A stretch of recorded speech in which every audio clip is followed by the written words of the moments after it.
Morning, welcome to all. हमारी आज की क्लास में आप सभी का स्वागत है। आज हम चर्चा करेंगे मोहन राकेश द्वारा रचित नाटक आषाढ़ का एक दिन के भाग दो के अंतर्गत पिछली कक्षा में हमने आपको बताया कि कैसे मल्लिका और निश्चित एक दूसरे से बात करते हैं। उसी दौरान मल्लिका को कालिदास के विवाह करने की सूचना निश्चित देता है कि उसने उज्जैनी में जाकर अपना ब्रह्मचर्य का व्रत तोड़ते हुए, विवाह न करने का संकल्प तोड़ते हुए वहां की राजदूता प्रियंगुमंजरी से विवाह कर लिया है। यह सुनकर मल्लिका के दिल को जरा सा भी ठेस नहीं लगता, या यूं कह लीजिए वह अपने आप को इस दर्द और दुख को अंदर ही अंदर ग्रहण करते हुए एकदम संयत और सामान्य प्रकट करती है और निक्षेप से कहती है, तो क्या हुआ, वह है ही इसी योग्य, विशेष को विशेष का ही साथ चाहिए। सुना है राजदूता बहुत विदुषी है। इसी दौरान निक्षेप खिड़की के पास जाता है तो उसे कुछ आकृतियां दिखाई देती हैं। मल्लिका कहती है कि जब भी ऐसी आकृतियां दिखती हैं, माँ कहती है कि कोई अनिष्ट होने वाला है।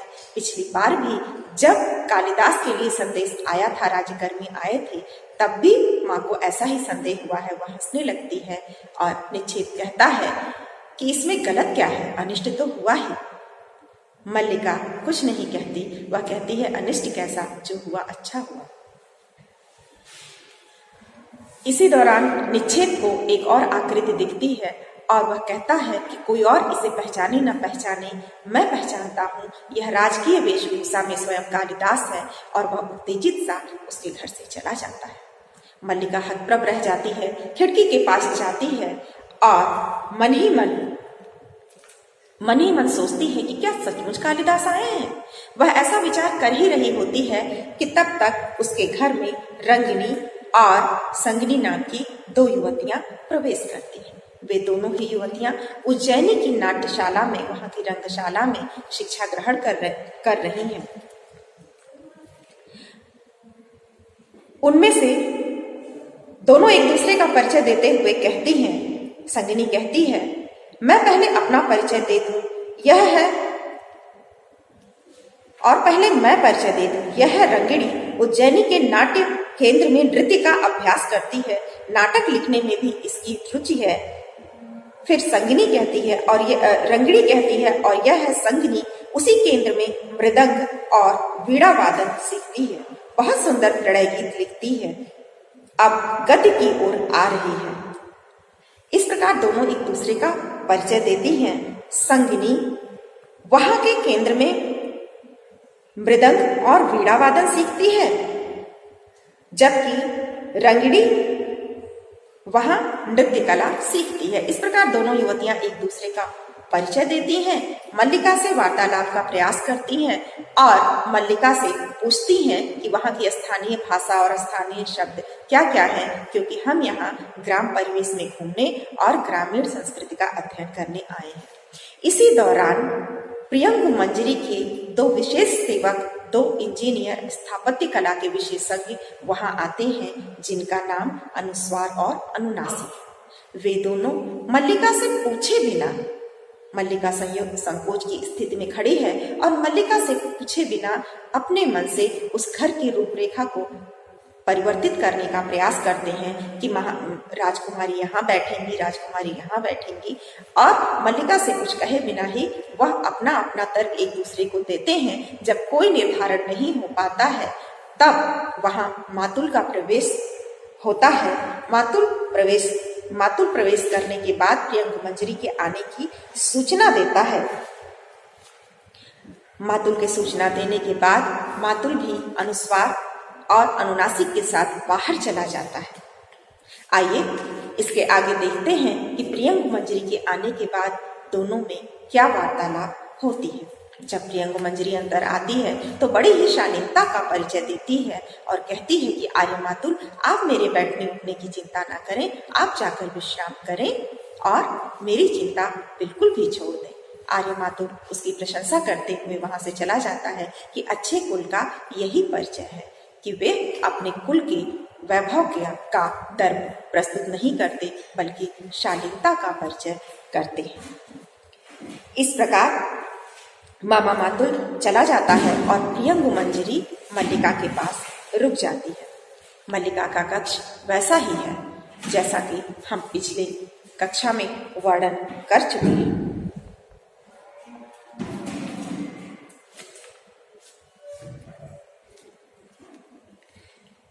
मातुल चला जाता है। प्रियंगु मंजरी क्षण भर मल्लिका को देखती रहती है, फिर उसकी ठोड़ी को हाथ से छू लेती है। प्रियंगु मंजरी यहाँ बिल्कुल साधारण शालीनता का परिचय देते हुए बिना किसी अभिमान के मल्लिका को छूकर उसकी ठोड़ी को स्पर्श करते हुए कहती है। क्या कहती है, चलिए देखें। सचमुच बहुत सुंदर हो, जानती हो अपरिचित होते हुए भी तुम मुझे अपरिचित नहीं लग रही। मल्लिका कहती है, आप बैठ जाइए ना। प्रियंगु कहती है, नहीं, बैठना नहीं चाहती, तुम्हें और तुम्हारे घर को देखना चाहती हूँ। उन्होंने बहुत बार इस घर की और तुम्हारी चर्चा की है। जिन दिनों मेघदूत लिख रहे थे उन दिनों प्रायः यहाँ का स्मरण किया करते थे। प्रियंगु मंजरी कहती है कि तुम वैसे तो मेरे लिए अपरिचित हो, मैं तुम्हें पहली बार देख रही हूँ, लेकिन फिर भी तुम मुझे बिल्कुल भी अपरिचित नहीं लग रही हो। क्यों? क्योंकि मुझे कालिदास ने कई बार मेघदूत लिखते हुए तुम्हारे बारे में और तुम्हारे घर के बारे में बताया है, चर्चा की है। मल्लिका थोड़ा संकोच से शर्माते हुए उन्हें बैठने के लिए कहती है। मल्लिका कहती है, मैं समझ। वह प्रियंगु मंजरी बैठने के लिए मना करती है। वह कहती है, नहीं, बैठना नहीं चाहती, तुम्हें और तुम्हारे घर को देखना चाहती हूँ। मल्लिका कहती है, मैं समझ नहीं पा रही किस रूप में आपका आतिथ्य करूं। आप आसन ले लें तो मैं आपके लिए। मल्लिका यथासंभव अतिथि सेवा का प्रयास करती है। वह अपने आतिथ्य के अनुसार उन्हें बैठने के लिए कहती है। प्रियंगु कहती है, आतिथ्य की बात मत सोचो, मैं तुम्हारे यहाँ अतिथि के रूप में नहीं आई हूँ। संभव था ये ना भी आते, परंतु मैं ही विशेष आग्रह के साथ इन्हें लाई। मैं स्वयं एक बार इस प्रदेश को देखना चाहती थी। इसके अतिरिक्त, फिर वह थोड़ा रुक जाती है और विदग्धतापूर्ण स्वर उसके मुख से निकलता है। इसके अतिरिक्त एक और भी कारण था, चाहती थी कि इस प्रदेश का कुछ वातावरण साथ ले जाऊं। मल्लिका कहती है, इस प्रदेश का वातावरण? प्रियंगु मंजरी मुस्कुराकर उसे देखती है, फिर टहलती हुई झरोखे के पास चली जाती है। प्रियंगु कहती है, यहाँ से बहुत दूर तक की पर्वत श्रृंखलाएं दिखाई देती हैं। यहाँ से बहुत दूर तक की पर्वत श्रृंखलाएं दिखाई देती हैं। कितनी निर्व्याज सुंदरता है। मुझे यहाँ आकर तुमसे स्पर्धा हो रही है। मल्लिका दो एक पग उस ओर को बढ़ आती है। मल्लिका कहती है, हमारा सौभाग्य होगा कि आप कुछ दिन इस प्रदेश में रुक जाएं। यहाँ आपको असुविधा तो होगी, परंतु प्रियंगु मंजरी फिर विदग्ध भाव से उसे देखती है। प्रियंगु, इस सौंदर्य के सामने जीवन की सब सुविधाएं हेय हैं। इसे आंखों में व्याप्त करने के लिए जीवन भर का समय भी पर्याप्त नहीं है। उन दोनों के बीच इन बातों का यही मतलब है कि प्रियंगु मंजरी न केवल अपने पति कालिदास के उस ग्राम्य प्रदेश की निर्झरणी को, वहां के वन्य प्रदेश की सारी विशेषताओं को, पर्वत श्रृंखलाओं को, आच्छादित मेघों को, यानी कि सुरम्य प्रकृति के दर्शन को ही नहीं करना चाहती, बल्कि साथ ही साथ वह मल्लिका से भी मिलना चाहती है, क्योंकि कहीं न कहीं कालिदास की बातों से मल्लिका का जिक्र हो ही जाता है। और एक स्त्री सुलभ जो उत्सुकता होती है कि आखिर वह लड़की है कौन, उस उत्सुकता के कारण वह मल्लिका से मिलने आती है। और जब उससे मिलती है तो पाती है कि मल्लिका कहीं जितना वर्णन कालिदास ने किया था उससे कहीं और अधिक खूबसूरत और अधिक पवित्र और अधिक भोली भाली और शालीन लड़की है। बड़ी ही विनम्रता के साथ मल्लिका उन्हें आसन देने का प्रयास करती है, लेकिन प्रियंगु मंजरी आसन लेने से मना करती है। वह कहती है, मैं तुम्हें और तुम्हारे ग्राम्य प्रदेश को देखने आई हूँ, यहाँ बैठने नहीं आई, बस तुमसे मिलने आई हूँ। वह खिड़की के पास जाकर बाहर का दृश्य देखती है तो बहुत प्रभावित होती है। कहती है, तुम्हारे घर से तो दूर तक की पर्वत श्रृंखलाएं दिख रही हैं। बड़ी ही निर्व्याज सुंदरता है। निर्व्याज का मतलब है बिना किसी सूद के, बिना कुछ दिए। यह ऐसा पवित्र वातावरण है जिसका दर्शन अनमोल है और बिना मूल्य दिए प्राप्त हो रहा है। वास्तव में यह प्रदेश बहुत सुंदर है, इसीलिए मैं यहाँ के वातावरण का कुछ अंश अपने साथ ले जाना चाहती हूँ। इस प्रकार वह न केवल मल्लिका की सुंदरता, उसके स्वभाव, उसकी शालीनता का वर्णन करती है, बल्कि वहाँ की सुरम्य प्रकृति से भी, उसकी सुंदर प्रकृति से भी प्रभावित होती है कि उस ग्राम्य प्रदेश का जो प्राकृतिक वातावरण है वह बहुत ही शांत और पवित्र उसे दिखाई देता है। प्रियंकु कहती है, इस सौंदर्य के सामने जीवन की सब सुविधाएं ये हैं, इन्हें आंखों में व्याप्त करने के लिए जीवन भर का समय भी पर्याप्त नहीं है। वह स्पष्ट रूप से उस सुंदर प्रदेश का वर्णन करते हुए कहती है कि इतना सुंदर दृश्य है कि इसे आंखों में भरने के लिए तो पूरा जीवन भी कम पड़ जाएगा। वह कहती है, परंतु इतना अवकाश कहाँ। कश्मीर की राजनीति इतनी अस्थिर है कि हमारा एक एक दिन वहां से दूर रहना कई कई समस्याओं को जन्म दे सकता है।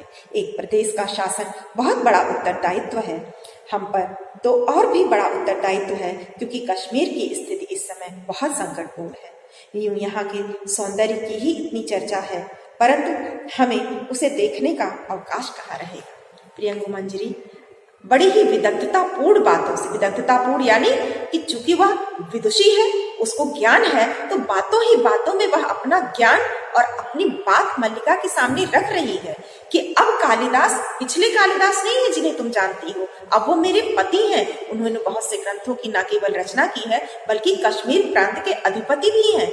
इसलिए अब वे शासक हैं और शासन करना और कवि होना दो अलग बातें हैं, क्योंकि प्रशासन के दौरान हमें अपने राज्य की शासन व्यवस्था को, वहाँ की शांति व्यवस्था को बनाए रखना पड़ता है, वहाँ के सामाजिक आर्थिक उत्थान को देखना होता है। और इस समय चूंकि कश्मीर प्रांत की स्थिति बहुत खराब है, संकटपूर्ण है, इसलिए हमारे पास इतना अवकाश कहाँ कि हम यहाँ रुककर यहाँ के प्राकृतिक सौंदर्य को देखें। वह बातों ही बातों में शालीनता पूर्वक मल्लिका को अपने पद, अपने वैभव, अपने राज्य से ठाट बाट की जानकारी भी देती है और यह भी बताती है कि कालिदास अब मेरे साथ हैं और वह शासन सत्ता में पूरी तरह से निर्लिप्त हो चुके हैं, अर्थात वह राज वैभव और राजकीय प्रशासकीय कार्यों में पूरी तरह से व्यस्त है। और राज का शासन चलाना, प्रशासन चलाना कोई कविता लिखने के बराबर कार्य नहीं है कि व्यक्ति अपने व्यक्तिगत अनुभव, व्यक्तिगत कल्पनाशीलता के सहारे करे। वहां पर एक एक क्षण बहुत समझदारी के साथ निर्णय लेना होता है। मल्लिका कहती है, मैं दूसरा आसन ले लेती हूँ। प्रियंकु कहती है, लगता है यहाँ ग्राम प्रदेश में रहकर भी तुम्हें साहित्य से अनुराग है। जब प्रियंकु मंजरी वहां पर मोढ़े पर रखे हुए ग्रंथों को देखती है, तब वह मल्लिका से प्रश्न करती है कि लगता है तुम्हें यहाँ ग्रामीण प्रदेश में रहकर भी साहित्य का उचित ज्ञान है। उसे विश्वास ही नहीं होता, क्योंकि उसे नहीं पता है कि बचपन से ही कालिदास के साथ रहने के कारण, बचपन से ही कालिदास की संगिनी होने के कारण मल्लिका भी साहित्य में रुचि रखती है और उसकी भी साहित्य में निपुणता है। भले ही वह साहित्य रचना नहीं करती, पर इतना ज्ञान रखती है कि उन पुस्तकों को पढ़कर उनका सौंदर्य, उनका मर्म, उसका भावात्मक और कलात्मक पक्ष समझ सके। इसीलिए वह अनेक ग्रंथों को अपने मोढ़े पर रखे हुए है और उन्हें देखकर ही प्रियंकु मंजरी को आश्चर्य होता है। वह मल्लिका से पूछती है, ये रचनाएं किसकी हैं? मल्लिका कहती है, कालिदास की। प्रियंकु की भौहें कुछ संकुचित हो जाती हैं और यह सुनकर कि ये सारे ग्रंथ कालिदास के ही हैं, वह अच्छा अनुभव नहीं करती। उसकी भौहें थोड़ी सी संकुचित हो जाती हैं। वह कुछ आश्चर्यचकित हो जाती है कि साहित्य का ज्ञान है और ग्रंथ सिर्फ कालिदास के रखे हैं। प्रियंकु मंजरी कहती है, अब वे मातृगुप्त के नाम से जाने जाते हैं, यहाँ भी उनकी रचनाएं मिल जाती हैं। वह बड़े दम्भ के साथ मल्लिका को बताती है कि अब वे कालिदास के नाम से नहीं बल्कि मातृगुप्त के नाम से जाने जाते हैं। और साथ ही साथ वे बताती है कि क्या ये बताने के साथ ही साथ यह प्रश्न करती है कि क्या यहाँ पर उनकी रचनाएं मिल जाती हैं। मल्लिका कहती है, ये प्रतियां मैंने उज्जैनी से आने वाले व्यवसायियों से प्राप्त की है। प्रियंकु मंजरी के होठों पर हल्की सी व्यंग्यात्मक मुस्कुराहट प्रकट होती है। प्रियंका मंजरी सोचती है कि ये जानने के बाद भी कि वे उज्जैनी राज्य की न केवल राज्य कवि हैं बल्कि मेरे साथ उनका विवाह हो चुका है, ये सब कुछ जानने के बाद भी यह लड़की अभी भी उनसे प्रेम करती है और उनके ग्रंथों को व्यवसायियों से मंगवाती है।